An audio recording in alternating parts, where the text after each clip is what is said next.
Welcome back to another YouTube video of another transfer player committing. This time it is Darrion Trammell going to San Diego State, filling their point guard void after Trey Pulliam is out of eligibility. They had a big-time player because Trammell had a fantastic year for Seattle University out there in the WAC. Now head coach Chris Victor. He was under the interim tag this year, but had a great year. They were a very good team, won over 20 games. And Trammell had 17 points per game, 4 rebounds per game, 2.5 steals per game, and 5 assists per game. He's a little bit of a smaller guard, but I think his skill set does translate. He's a speedy guard with good scoring ability, can really shoot the ball. He shot 34% from 3. He's just a really skilled player, and I think he will have a good season for San Diego State. Will he be Malachi Flynn? No, he probably won't. Will he be Terrell Gomez, the Cal State Northridge transfer from a few years ago? I think he'll be a little better than that. I think we're looking somewhere in between. Not a 20-point-per-game guy, not a 9-point-per-game guy. Probably a 13, 14-point-per-game guy.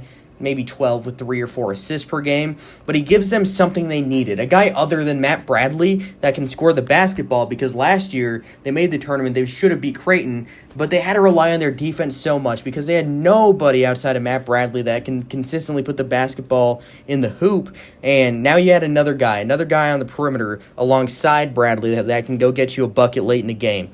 You get Lamont Butler back. He's going to start. It'll either be him or Adam Seiko at the 2. Seiko is coming back for the extra year of eligibility, as is Bradley. Seiko's a great defender and can shoot the ball. Lamont Butler is a great defender, but he can score the ball from a little bit of everywhere on the court. I think he's got a very high potential. Then an interesting, looking at the rest of the starting 5 potentially, you got Chad Baker-Mazara, who when he played through the final month or 2 of the season, he was a really good player. He can shoot the ball. He's skilled at 6'7", can handle the ball and shoot it. Not just a catch-and-shoot guy, he's athletic. I think he has a very high potential coming into his junior season to be a very impactful player for the Aztecs. And then you have Keyshawn Johnson, who is one of the more athletic and strong players in college basketball. I feel like 6'7", 210, throws down some highlight reel dunks. He's another great defender.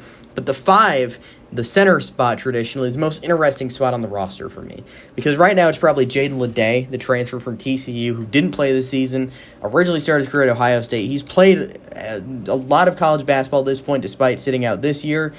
He averaged 5.8 points per game and 3.9 rebounds per game at TCU 2 years ago.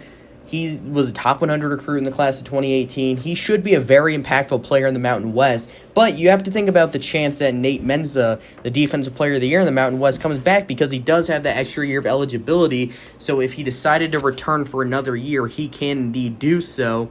We'll see if he ends up doing it. If not, you have a very reliable option with Jaden Leday, and I think he'll be very good this season. And then you look at the rest of the roster here. You have DeMarshe Johnson Jr., who will back up Leday if Nate Menza is gone. Then you had 2 very solid solid freshmen with Miles Byrd and Elijah Saunders. We'll see how much those 2 play. I think Saunders could end up playing a pretty solid role, as could Byrd off the bench.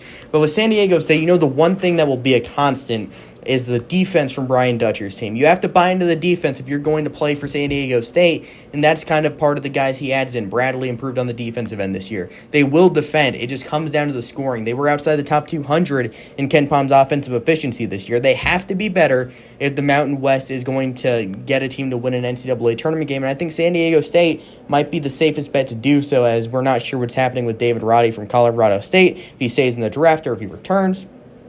But San Diego State probably has a few more pieces to add to further cement themselves as a top 25 team in the preseason. Obviously, we have a ways to go until we get there. This season just ended. But if I'm ranking top 25 teams right now, after getting Darrion Trammell, I am ranking San Diego State in my top 25. And if Nathan Mensah were to come back, and you're telling me San Diego State runs a starting 5 of Trammell, Adam Seiko, or Lamont Butler, Matt Bradley, Chad Baker-Mazara, and Nathan Mensah out there, I'm considering that as a borderline top 15 team. There's a lot of talent there, and I think San Diego State could give the Mountain West their first team to win an NCAA tournament game since Nevada won in 2018-2019. They got 4 teams in this year. They all lost. Wyoming in the first 4. Boise State lost. Colorado State lost. And San Diego State also dropped 1.